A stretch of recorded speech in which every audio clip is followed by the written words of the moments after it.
సంవత్సరానికి సంబంధించిన vote on account బడ్జెట్ను ఈ గౌరవ సభ ముందు ప్రతిపాదిస్తున్నాను.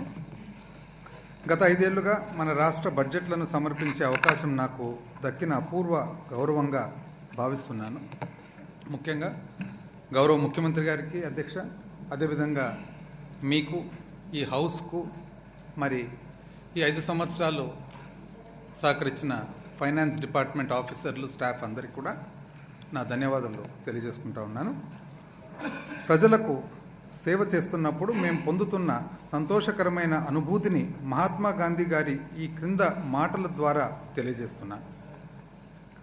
మిమ్మల్ని మీరు తెలుసుకోవడానికి గల ఉత్తమ మార్గము ఇతరుల సేవలో మిమ్మల్ని మీరు కోల్పోవడం. ఐ రిపీట్ అధ్యక్ష, మిమ్మల్ని మీరు తెలుసుకోవడానికి గల ఉత్తమ మార్గము ఇతరుల సేవలో మిమ్మల్ని మీరు కోల్పోవడం.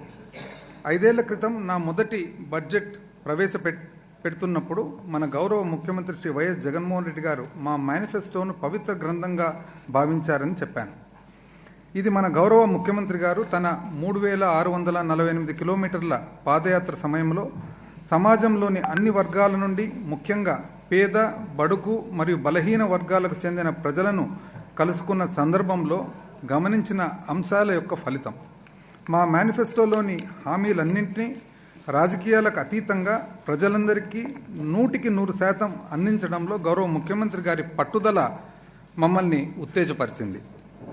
సమాజంలో ఎవరినీ వదిలివేయకుండా అత్యంత బలహీనమైన వారికి ప్రాధాన్యతను ఇచ్చుటలో స్వర్గీయ డాక్టర్ వైఎస్ రాజశేఖర రెడ్డి గారి నిబద్ధత మా పాలనను ప్రతిబింబిస్తుంది.